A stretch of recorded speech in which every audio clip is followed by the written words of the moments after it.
এগুলো বিভিন্ন কুদরতের কামেল আশিস অবলোকন করিয়ে এই মাসেই 27 তারিখ 26 তারিখ দিবাগত রাত্র রাসূলুল্লাহ মেরাজ হয়েছে। সুবহানাল্লাহ। তো রজব মাসের প্রথম জুমা মেরাজের আলোচনা একটি মাস ব্যাপী হবে ইনশাআল্লাহ। আমরা এক এক ধাপে আলোচনা অগ্রসর হবে, শুনব। রজব মাস মুহাম্মদ সাল্লাল্লাহু আলাইহি সাল্লাম বেশি বেশি করে দোয়া করতেন, আল্লাহুম্মা বারিক লানা ফি রজব ওয়া শাবান ওয়া বাল্লিগনা রমাদান। সুবহানাল্লাহ বলেন। মুহাম্মদ সাল্লাল্লাহু আলাইহি সাল্লাম বলতেন, আল্লাহুম্মা বারিক লানা ফি রজব, হে আল্লাহ আপনি আমাকে রজব মাসে ওয়া শাবান এবং শাবান মাসে বরকত দান করুন। আল্লাহুম্মা বারিক লানা ফি রজব ওয়া শাবান, হে আল্লাহ আপনি আমাকে রজব এবং শাবান মাসে বরকত দান করুন। অবাল্লিগনা রমাদান, এবং রমজান পর্যন্ত হায়াত পৌঁছে দেন। সুবহানাল্লাহ। এই দোয়া রাসূলুল্লাহ করতেন। ভাইরা আমার, তাহলে এই দোয়া আপনার আমার কন্টিনিউ করার উচিত। যেহেতু রজব মাস, এই মাস আল্লাহর হাবিবের, আল্লাহ তাআলা বলেন হাদিসে কুদসির ভিতরে আছে, রজব আমার মাস, শাবান, আল্লাহ রাসূল আল্লাহ বলেন রজব আমার মাস, শাবান হলো আমার হাবিবের, এবং রমজান হলো আমার উম্মতের মাস। সুবহানাল্লাহ বলেন। বিভিন্ন ভাবে এরকম আলোচনা আসছে। তো রজব মাসের এই 27 তারিখ দিবাগত রাত্রে, 26 তারিখ দিবাগত রাত্রে রাসূলুল্লাহ মেরাজ হয়েছে। মেরাজ কেন হলো? মেরাজ অর্থ কি? মেরাজ শব্দের অর্থ হলো উরুজ শব্দ থেকে ঊর্ধ্বগমন, ইসরা রাত্রিকালে ভ্রমণ, নৈশ ভ্রমণ। রাসূল সাল্লাল্লাহু আলাইহি সাল্লাম সবচাইতে আপন ছিলেন, কাছের মানুষ ছিলেন হযরত খাদিজা তুল কুবরা রাদিয়াল্লাহু তাআলা আনহা। বিপদে আপদে সুখে দুঃখে সবসময় আল্লাহ রাসূলের পাশে ছিলেন এবং সান্ত্বনা দিতেন। এরপরে এর আগে রাসূলুল্লাহ সাল্লাল্লাহু আলাইহি সাল্লাম বিবাহের আগে ওনার বাবাকে তো জন্মের আগে হারিয়েছেন। ওনার মাকে 6 বছর বয়সে হারালেন। এরপরে দাদা লালন পালনের ভার নিলেন, দাদাকেও হারালেন। এক এক করে আপনজন চলে যেতে লাগলো। এরপরে চাচা লালন পালনের ভার নিলেন, চাচাও চলে গেল। এরপরে খাদিজা রাদিয়াল্লাহু তাআলা আনহা, ওনার সাথে যখন বিবাহ বন্ধনে আবদ্ধ হলো, তো রাসূল সাল্লাল্লাহু আলাইহি সাল্লামের বিভিন্ন সময় বিভিন্ন পরামর্শ এবং বিভিন্ন সময়ে সান্ত্বনাজনক কথাবার্তা খাদিজাতুল রাদিয়াল্লাহু তাআলা আনহা দিতেন। খাদিজা এমন একজন মহিষী নারী ছিলেন, রাসূলুল্লাহর অর্থাৎ যখন মক্কা নদীর মানুষ, সব মানুষ যখন আপনার রাসূলুল্লাহকে দূর দূর করে তাড়িয়ে দিত, আশ্রয় দিত না, বিভিন্নভাবে পাগল বলে উন্মোদন করা হতো, তখনকার সময়ে খাদিজাতুল কুবরা রাদিয়াল্লাহু তাআলা আনহা সান্ত্বনা দিতেন, নবীজিকে পাশে নিতেন। বিভিন্ন সময় আল্লাহ রাসূল যেমন হেরা পর্বতের গুহায় ধ্যানমগ্ন থাকতেন, সেই জায়গায় খাদিজা খাবার নিয়ে উঠিয়ে এখানে খাবার দিতেন। সেই খাবার সেখানে উঠাই দেওয়া হইতো। খাদিজা রাদিয়াল্লাহু তাআলা আনহা যখন দুনিয়ার জমিন ছেড়ে চলে গেলেন, বিদায় নিলেন, তখন দরকার নেই তক আরেক জমাই দিয়ে, খাদিজা রাদিয়াল্লাহু তাআলা আনহা যখন চলে গেলেন, রাসূলুল্লাহ সাল্লাল্লাহু আলাইহি সাল্লামের মন ক্ষুণ্ণ হয়ে গেল। রাসূল সাল্লাল্লাহু আলাইহি সাল্লাম মনটা ভেঙে গেল, আর কাছের মানুষ বলতে কেউ নাই। এমনি ভাবে আল্লাহ রাব্বুল আলামিন প্রিয় নবীকে সান্ত্বনা দেওয়ার জন্য বিভিন্ন কুদরতের কামেলা আশ্চর্য জিনিসকে অবলোকন করার জন্য দয়ার নবীজিকে আল্লাহ তাআলা 7 তবক জমিন 7 আসমান পাড়ি দিয়া সিদরাতুল মুনতাহা লাস্ট স্টেশন পাড়ি দিয়ে আল্লাহর কাছে নিয়ে গেলেন। সুবহানাল্লাহ বলেন। এই জন্য বনি ইসরাঈল বলেন সুবহানাল্লাযী আসরা বিআবদিহি লাইলাম মিনাল মাসজিদিল হারামি ইলাল মাসজিদিল আকসা আল্লাযী বারাকনা হাওলাহু লিনুরিয়াহু মিন আয়াতিনা ইন্নাহু হুয়াস সামিউল বাসীর। সুবহানা, সে আল্লাহ বড়ই পবিত্র, সে আল্লাহ কি বড়ই পবিত্র। আসরা, যিনি ভ্রমণ করাইলেন, সফর করাইলেন। সুবহানাল্লাযী আসরা বিআবদিহি লাইলাম মিনাল মাসজিদিল হারাম ইলাল মাসজিদিল আকসা, মসজিদুল হারাম থেকে নিয়ে মসজিদুল আকসা পর্যন্ত নবীজিকে ভ্রমণ করাইছেন। সুবহানাল্লাহ বলেন। এর ভিতরে অনেক ঘটনা আছে, অনেক কিছু আল্লাহ রাসূলকে দেখাইলেন, বিভিন্ন মাঠ অতিক্রম করলেন। এই আলোচনা পরের দিকে সামনে এক এক ধাপে অগ্রসর হবে। রাসূলুল্লাহ সাল্লাল্লাহু আলাইহি সাল্লামকে আল্লাহ সান্ত্বনা দেওয়ার জন্য জিবরাইল আমিনকে পাঠাইয়া দিলেন। ও জিবরাইল, যাও আমার হাবিবকে নিয়ে আসো, সাথে একা যাবে না, 50,000 ফেরেশতাকে সাথে নিয়ে রওনা হয়ে যাও। সুবহানাল্লাহ। জিবরাইল আমিন একা আসলেন না, 50,000 ফেরেশতাকে সাথে নিয়ে চলে আসলেন এবং আপনার সাথে একটি বাহন নিয়ে আসলেন, তার নাম ছিল বুরাক। কি নাম? বুরাক, যার গতি ছিল বিদ্যুতের গতির চাইতেও বেশি। সুবহানাল্লাহ বলেন। আমরা যেমন সুইচ টিপ দিলে যখন আপনার তাৎক্ষণিক লাইন চলে আসে, বিদ্যুৎ চলে আসে, এটার যে গতি তার চাইতেও বেশি গতি ছিল আপনার এই জান্নাতি বুরাক। সুবহানাল্লাহ বলেন।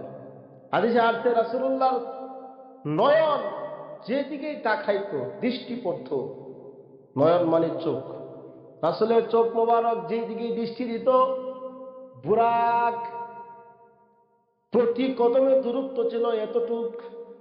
বুরাকের আকৃতি কেমন ছিল? বুরাকের আকৃতিটা ছিল গাদার চাইতে ছোট, কচ্ছপের চাইতে বড়, মাঝামাঝি আকৃতি বাহনটা ছিল। সেই বাহনে শরীরে মণিমুক্তা ছিল জর্জরিত, আর পাকার মধ্যে লেখা ছিল আল্লাহু আকবার, কপালে লেখা ছিল লা ইলাহা ইল্লাল্লাহু মুহাম্মাদুর রাসূলুল্লাহ। সুবহানাল্লাহ বলেন। এই বুরাক 50,000 ফেরেশতাকে নিয়ে জিবরাইল আমিন জান্নাতি বাহন বুরাক নিয়ে রওনা হয়ে গেলেন। দয়ার নবীজি বললেন, আমি যখন আমার ফুফি উম্মে হানির ঘরে অবস্থান করতেছিলাম, মতান্তরে এরকম আসছে, আমি আমার ফুফি উম্মে হানির ঘরে অবস্থান করতেছিলাম, এমন সময় দেখা দিল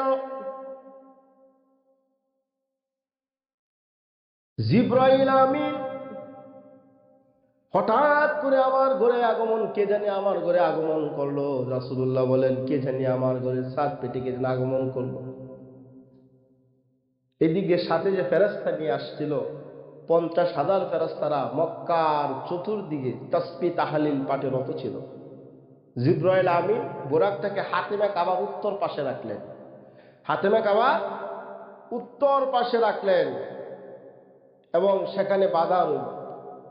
জিবরাইল আমিন আয়েশা বলল, ইয়া রাসূলুল্লাহ, ইয়া হাবিবাল্লাহ, আল্লাহ তাআলা নির্দেশ দিয়েছেন, আল্লাহ রাব্বুল আলামিন আপনাকে বিভিন্ন কুদরতের কামেলা আশ্চর্য জিনিসগুলোকে অবলোকন করাবে, বিভিন্ন জিনিসগুলো কি করবে? অবলোকন করাবে। আর আল্লাহ তাআলা আপনাকে ওনার কাছে নিয়া 7 তবক আসমান পাড়ি দিয়া সিদরাতুল মুনতাহা লাস্ট স্টেশন পাড়ি দিয়া আপনার সাথে কুতুকন করবে, বিভিন্ন আলাপ আলোচনা করবে, অনেক আলোচনা, ব্যাপক আলোচনা, দীর্ঘ 1 মাস আলোচনা করলেও শেষ হবে না।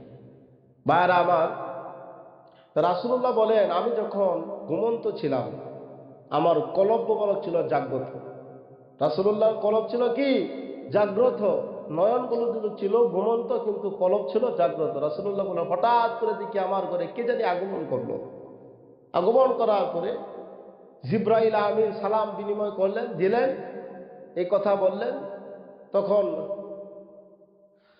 রাসূলুল্লাহ সাল্লাল্লাহু আলাইহি সাল্লামকে যখন বুরাককে বলেন সরি হিসাবে কবুল করার জন্য, রাসূলুল্লাহ উযু করলে বুরাককে সরি হিসাবে কবুল করবে। বুরাক একটু নাড়াছাড়া উদ্দীপনা শুরু করতে লাগলো, বুরাক একটু নাড়াছাড়া করতে লাগলো। জিব্রাইল আমিন বুরাকের গর্দানে হাত দিয়ে বললেন, বুরাক তুমি কি জানো আজকে তোমার পিঠে কে ভ্রমণ করবে, সফর করবে?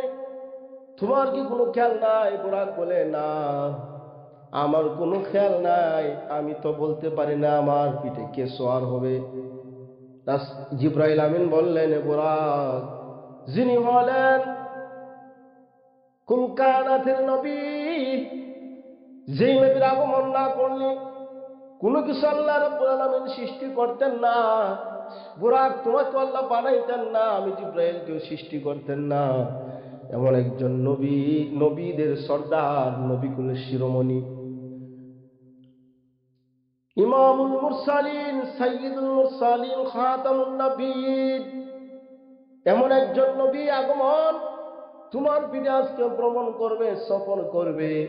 বুড়া এই কথা শোনার সাথে সাথে তার শরীরটা গামে সিক্ত হয়ে যায়, ভয়ে কম্পিত হয়ে যায়। সারা রাত পর্যন্ত বুরাক তার কান্না নাড়াতে চেষ্টা করলো না। সুবহানাল্লাহ।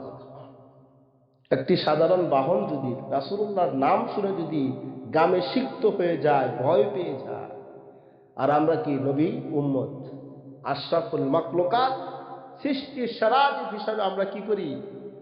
দাবিদার।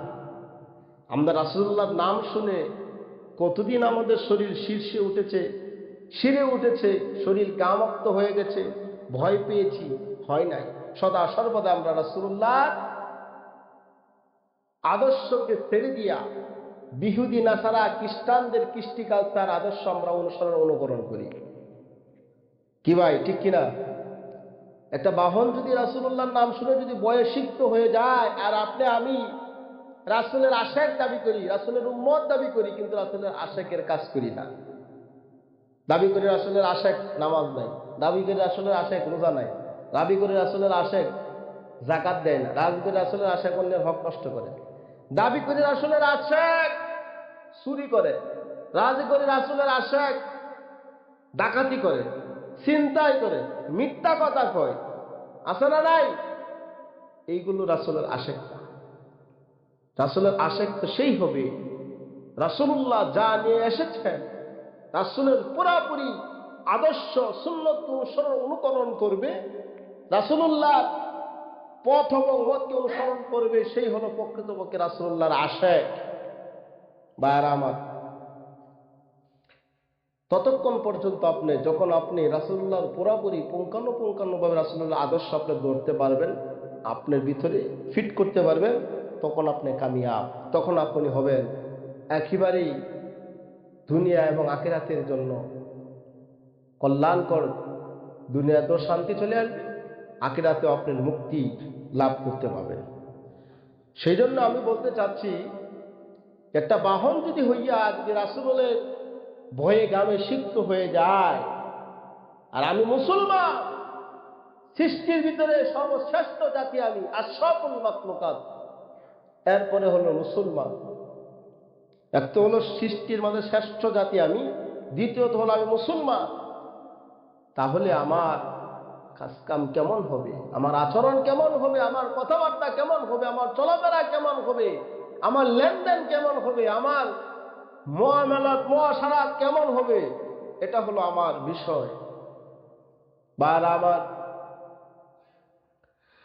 এবার জিব্রাইল আমিন বললেন, ইয়া রাসূলুল্লাহ, আপনি বুরাককে সরি হিসাবে কবুল করুন। আল্লাহর নবীর নয়ন যুগলে পানি দেখা দেয়, চোখের পানি রাসূলুল্লাহ ছেড়ে দেয়। জিব্রাইল আমিন বললেন, ইয়া রাসূলুল্লাহ, ইয়া হাবিবাল্লাহ, এই মুহূর্তে আপনার চোখের তো পানি দেখার কারণ থাকতে পারে না। এখন তো আপনি আল্লাহর দিদার লাভ করবেন, আল্লাহর সাথে সাক্ষাৎ লাভ করবেন। এখন তো আপনার আনন্দের বিষয়, এখন তো আপনার খুশির বিষয়। আল্লাহ দিদার লাভ করবেন, আল্লাহর বিভিন্ন কুদরতের কামেলা আশ্চর্য জিনিসগুলোকে অবলোকন করবেন। আল্লাহ তাআলা আপনাকে 7 তবক জমিন 7 তবক আসমান পাড়ি দিয়া কাছে নিয়া কথা বলবেন। এখন আপনি কেন আপনার চোখে এত পানি দেখা যায়? রাসূলুল্লাহ বলেন, জিবরাইল, বেশ ভালো কথা, আমি আল্লাহর দিদার লাভ করব, আল্লাহর সাথে সাক্ষাৎ করব। আমার গুনাহগার উম্মতের কথা যখন মনে হয়ে যায়, জিবরাইল যে আমার উম্মতের চিন্তা, উম্মতের টেনশনে আমার চোখে পানি দেখা দেয়। আমার উম্মতের কি অবস্থা হবে এই টেনশনে? আল্লাহ রাব্বুল আলামিনের হাবিব যখন এই কথা বললেন, জিবরাইল আমিন সাথে সাথে আল্লাহরে জানা দেয়। আল্লাহ সব কিছু জানার পরেও জিবরাইল আমিন আল্লাহকে বলে, আল্লাহ, আপনার হাবিব এই কথা বলল, উনি উনার উম্মতের পেরেশান হয়ে গেছে। আল্লাহ তাআলা জিবরাইলকে জানায় দাও, ওহীর মাধ্যমে, জিবরাইল আমার হাবিবকে জানায় দাও, ইয়াউমা নাহশুরুল মুত্তাকিনা ইলার রহমানি ওয়াফদা। যারা মুত্তাকি ফরহেজগার উম্মত, ওয়াফদা, আল্লাহ তাআলা সাথে সেইভাবে সে সাক্ষাৎ লাভ করবে। সুবহানাল্লাহ। কোন তাদের কোনো টেনশন থাকবে না, তাদের কোনো চিন্তা থাকবে না। ভাইরা আমার, দুনিয়ার মহত্বপূর্ণ মানুষ আখিরাতকে ভুলে গিয়েছে। দুনিয়ার লোভ লালসা পরে মানুষ বেহায়াপনা নির্লজ্জ ভাবে দুনিয়াতে কাজ কাম করে চলাফেরা করে। ভাইরা আমার, জান্নাতের হুজিবাতিন নারী হুব্বুস শাহাওয়াত অহুজিবাতিল জান্নাতি বিল মাকারিহি। দুনিয়ার লোভ লালসা, দুনিয়ার চাকচিক্য মানুষদেরকে জাহান্নামের দিকে নিয়ে যাবে। কন্যা অজুবিল্লাহ। যারা দুনিয়ার কিয়াল তামাশা লোভ লালসা পরে আখিরাতকে ভুলে গিয়েছে, ওই মানুষদেরকে জাহান্নাম নিয়ে যাবে দুনিয়া। যারা দুনিয়ার প্রতি মহব্বত বেশি। দুনিয়ার মহব্বত কেমন? আমরা তো সবাই দুনিয়াতে থাকতে চাই, মরতে চাই না। অবৈধভাবে টাকা পয়সা অর্জন করিয়া দুনিয়াতে বসবাস করতে চাই, অন্যের হক মারিয়া, হ্যাঁ, দান্দাবাজি করিয়া, সিটারি করে, বাটপারি করে, অবৈধ টাকা ইনকাম করে আমার বাড়ি আর গাড়ি না করলে আমার কে মানুষে চিনবে না। আছে না নাই? অনেক মানুষ বড় লোক হয়েছে এরকম, আঙ্গুল ফুললে কলা গাছ, একটা বাগদারা আছে, হঠাৎ বড় লোক হওয়া। আঙ্গুল ফুলে কলা গাছ, আমরা বাগদারায় পড়ছি কি হঠাৎ বড় লোক হয়ে যাওয়া। একটা হলো তো আপনার বাপ দাদা 14 পুরুষ ছিল আগে, অবস্থাশালী ভালো, এটা হলো ভিন্ন বিষয়। কিন্তু কিছু মানুষ দেখবেন ছিল গরিব, হঠাৎ করে দেখবেন বড় লোক। এই টাকা কোথায় পাইল? আছে না না এই সমাজে? আপনাদের নব্য না ঠিলাটি আছে নাকি? নগোয়াতে না ঠিলাটি আছে। মানুষ হঠাৎ করে বড় লোক হয় না ভাই। হালাল পথে সৎ পথে ইনকাম করে আপনি তো ডাইল ভাত খেয়ে জীবন চলে না, আর আপনারা গাড়ি বাড়ি করেন কিভাবে? বুঝতে হবে যে এই মানুষটা 20,000 টাকা স্যালারি অথবা 30,000 টাকা স্যালারি দিয়ে চাকরি করে, ওই মানুষটা নুন আনতে পান্তা পড়ায়, কোনো রকমের জীবনটা চলে। আর ওই মানুষ দেখবেন যে আপনার গাড়ি বাড়ি তার অভাব নাই। তা বুঝতে হবে তার উঠে কিছু ইনকাম আছে, ডাইন বাস আছে না নাই? যে মানুষের দেখবেন যে গাড়ি বাড়ি করে আনে অল্প দিনে, মাসে বেতন গেলে 30,000, সর্বোচ্চ 40 ধরেন, এটা তো তার পারিবারিক এসে খরচ টরচ লাগে। কিন্তু ওই মানুষ দেখবেন 5-4 বছর যাইতে আপনার চতুর্দিকে জায়গা কিনে, হ্যাঁ বুঝবেন ডাইন বাউ ইনকাম আছে। ডাইন বাউ ইনকাম মানে কি? হ্যাঁ, এই যে আপনার ঘুষ, অতিরিক্ত ইনকাম যে সেক্টরে আছে, সেই সেক্টরে বিভিন্ন খাত থেকে টাকা আসে, তার পকেটে আসে, নিজে হাতে ধরেন না, ডয়ারটা খুলিয়া দেয়, কইরে রাখে দেয়। এই সর্বনাশ, অবৈধ টেকে ধরেন যেত না। সাধু বাপ ধরে, সাধু বাপ, সাধু বাবা, হ্যাঁ, সাধু বাবার বাপ ধরে ভাই, নিজের হাতে টাকা ধরে না, ডয়ার খুলে দেয়। আর কিছু মানুষ আছে সমাজে সুদের ব্যবসা করিয়া অল্পতে বড় লোক হয়ে গেছে। হ্যাঁ, চক্রবৃদ্ধি হারে সুদ খাচ্ছে। আল্লাহ তাআলা সুদের সর্বনিম্ন যে গুনাহ করছেন, গুনার কথা বলতেন, সেটা হলো আপন মার সাথে অপকর্ম করা, জিনা করা, নাউজুবিল্লাহ। সুদের 70-এর উপরে গুনাহ আছে, 73টার মতো সুদের গুনাহ আছে। সর্বনিম্ন যে গুনাহ আপন মার সাথে অপকর্ম করা, জিনা করা, নাউজুবিল্লাহ। এই যে হঠাৎ বড় লোক যে কথা বলতেছিলাম, সৎ পথের থেকে আপনি গাড়ি বাড়ি করতে পারবেন না, কোন রকম চলতে পারবেন।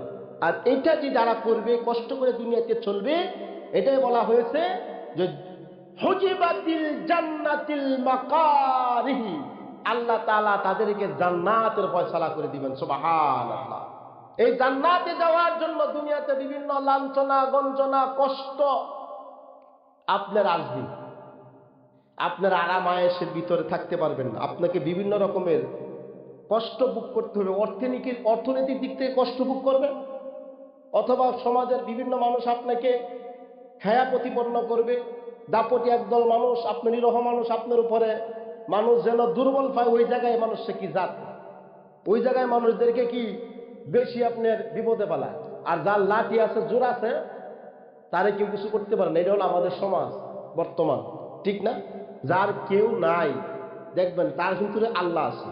দুনিয়াতে যদি আপনি কষ্ট অনুভব করেন, কষ্ট ভোগ করে আপনাদের সৎ পথে থেকে যদি আপনি ইবাদত বন্দেগী করে চলে যান, যদি কষ্ট দুনিয়াতে ভোগ করেন, কিন্তু আল্লাহ তাআলা আপনার জন্য রেখে দিয়েছেন জান্নাত। সুবহানাল্লাহ বলে। আল্লাহ তাআলা আপনার জন্য কি জান্নাতের ফয়সালা করে রাখবেন। এই জন্য দুনিয়াতে অনেক কষ্ট, ক্লেশ এগুলো আসবে, এগুলা থেকে আপনার কখনো পিছপা হওয়া যাবে না।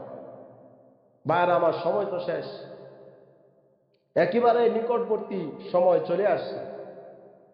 আমরা একটি মাস এই মেরাজের আলোচনার ভিতরে অনেক তাৎপর্যপূর্ণ আলোচনা, ঘটনা আছে। ঘুষ খাইলে কি হবে, সুদ খাইলে কি হবে, অবৈধভাবে টাকা অর্জন করলে কি হবে, সব আলোচনা অন্তরে আছে। এখানে অনেক ব্যাপক আলোচনা আছে। যেহেতু রজব মাসের আজকে প্রথম জুমা, আমরা বেশি বেশি করে দোয়া করব, আল্লাহুম্মা বারিক লানা ফি রজব ওয়া শাবান ওয়া বাল্লিগনা রমাদান। সবাই আমার সাথে বলেন, আল্লাহুম্মা বারিক লানা ফি রজব ওয়া শাবান ওয়া বাল্লিগনা রমাদান। আবার বলেন, আল্লাহুম্মা বারিক লানা ফি রজব ওয়া শাবান ওয়া বাল্লিগনা রমাদান। এর অর্থ হলো, আল্লাহুম্মা বারিক লানা ফি রজব ওয়া শাবান, হে আল্লাহ, আপনি আমাকে রজব এবং শাবান মাসে বরকত দান করুন। সুবহানাল্লাহ কোন। ওয়া বাল্লিগনা রমাদান, রমজান পর্যন্ত আল্লাহ আমাকে পৌঁছে দেন, হায়াত দিয়ে দেন। এই যে রমজান, এইটা রজব মাস, রজবের চাঁদ উঠে গেছে, এরপরে শবে মেরাজ শুরু হবে, এরপরে এরপরে চাঁদ হবে শাবানের চাঁদ, শবে বরাত আলোচনা আসবে, এরপরে চলে আসবে কি মাহে রমজান। এখন থেকে আপনি প্রস্তুতি নিতে থাকেন রমজানে, আর বেশি বেশি দোয়া করতে থাকেন যে রমজান একটি বছর পরে আবারও চলে আসছে। গত রমজানে অনেকেই ছিল আমাদের মাঝে, এই রমজান অনেকেই থাকবে না, বা অনেকে রমজান পাবো না, এরকম তো থাকতে পারে, আছে না নাই? সেই জন্য আমরা আগে ভাগে, একটা দিন চলে যাওয়া মানে আমার জীবন থেকে হায়াত কমে যাচ্ছে। এই যে 2024 সাল চলে গেছে, 2025 সালের পদার্পণ আজকে 3 তারিখ। হ্যাপি নিউ ইয়ার পালন করছি না আমরা অনেকেই। 31st নাইট, হ্যাঁ, আতরবাজি, পটকাবাজি, গান বাজনা, বেহায়াপনা, হ্যাঁ, 12টা বাজলে বিভিন্ন একে একে হ্যাপি নিউ ইয়ার, আমরা এক একজনের স্বাগতম, শুভেচ্ছা জানাইছি। হ্যাঁ, আমাদের কাজ ছিল কি, মুসলমানের সন্তান হিসাবে 2 রাকাত নফল নামাজ, 2 রাকাত ফজরের নামাজ দিয়া, কোরআন তেলাওয়াত দিয়া আমাদের এই 2025 সালকে সাজানো। চিন্তা করতে হবে ভাই, আমার একটা 2024 সাল চলে গেছে মানে কি, আমার হায়াত থেকে একটি বছর চলে গেছে। আমার জীবন আল্লাহ তাআলা যতটুকু হায়াত দিয়েছেন, 70, 80, 60, যে যতটুকু হায়াত আছে, তার কাছ থেকে চিন্তা করতে হবে, আহা, আমার একটি বছর হায়াত কমে গেল। হায়াত অন্তরে আমাদের অনেকে বলে যে বাড়তেছে, বাড়তেছে না, কমতেছে, দিনে যা চলে যাচ্ছে দিন দিন কমতেছে। তা মুসলমানের সন্তানের কাজ হবে 2025 সালকে সুন্দর করে আমল দিয়ে সাজানো। আল্লাহ, বিগত দিনে যে আমি আমল করছি সেখানে অনেক ত্রুটি বিচ্যুতি হয়েছে, আমার অনেক নামাজ 5 ওয়াক্ত পড়তে পারি নাই, অনেকে জামাতও পড়তে পারি নাই, অনেক নামাজ কাজা হয়ে গেছে। আল্লাহ 25 সালে যেন আল্লাহ আমার নামাজ যেন কাজা না হয়, 25 সালে যেন আমার জামাত যেন তরক না হয়, 25 সাল যেন আল্লাহ আমি কোরআন তেলাওয়াত কন্টিনিউ করতে পারি, 25 সালে যেন আমি হাদিসকে অধ্যয়ন করতে পারি। এটা হবে আমার মুসলমানের সন্তান হিসাবে আমার অনুরোধ। যে বিগত সালে যা অপরাধ করছি আল্লাহ সেই তুমি মাফ করে দাও, ভবিষ্যতে যেন আর অপরাধ যেন আমি না করি, সেটাকে আমার এই ধ্যান ধারণা আমাকে সে আমল করা সে তৌফিক দান করো, সুস্থতা রাখো। এটা নিয়ে আলোচনা করো, এটা কথা বলা। এইটা না করি আমরা উল্টা করি, এইটা না করিয়া যতই হিন্দুদের কৃষ্টি কালচার, অপসংস্কৃতি, বিজাতিদের কৃষ্টি কালচার আমাদের সমাজে চলে আসছে। 31st নাইট 12টার পরেই শহর এলাকায়, শহরগুলোতে আপনার দুল তবলা ড্যান্স বক্স এগুলো বাজে। গ্রামেও চলে আসছে, এখন শহরের ছোঁয়া এখন গ্রামেও আসছে। আধুনিক গায়ন গ্রামের ভিতরে চলে আসছে, কারণ এই শহরে গ্রামের ছেলেরা শহরে গেছে শিখতেছে, এরা যখন গ্রামে আসে এটাও জারি করছে। আর এখন তো ইন্টারনেট ইউটিউবে জায়গা বসে বিভিন্ন কিছু পায় না। ভাই আফসুস, এই মানুষগুলো তখন আফসুস করবে সময়টার জন্য যে আল্লাহ দুনিয়াতে যে সময়টা আমি নষ্ট করেছি এটার জবাব আর দেওয়া পারতে শেষ করা যাবে না। আপনার আমার উচিত আপনার সন্তান, আপনার বাতিজা, আপনার ভাই, আপনার বোন, তাদেরকে এই অপসংস্কৃতি থেকে ফিরান, ভালো কাজের প্রতি উৎসাহিত করুন। না হলে জীবন জাতি অন্ধকার ধ্বংসের সম্মুখীন হবে, ভবিষ্যৎ অন্ধকার হয়ে যাবে। ভাই আমি আর সময় দীর্ঘায়িত করতে চাচ্ছি না, অনেক লং টাইম সময় হয়ে গিয়েছে। আমরা প্রতিনিয়ত প্রতি জুমায় কিছু না কিছু আলোচনা শুনে যেন আল্লাহ তাআলা আপনি এবং আমাকে আমল করা তৌফিক বলেন, আমিন। ওয়া আখিরি দাওয়ানা আলহামদুলিল্লাহ। আসসালামু আলাইকুম ওয়া রাহমাতুল্লাহি তাআলা ওয়া বারাকাতুহু।